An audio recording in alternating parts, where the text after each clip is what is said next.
పల్లెటూరు, ఇదే నా తల్లిగారు. మా ఊరి పాడి పంట రాములోరి దీవెనంట. తల్లి గోదావరి నీళ్ళు కడిగ సీతమ్మ పాదాలు.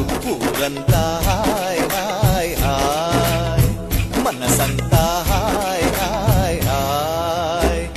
ఇదే నా పల్లెటూరు, ఇదే నా తల్లిగారు. మా ఊరి పాడి పంట రాములోరి దీవెనంట.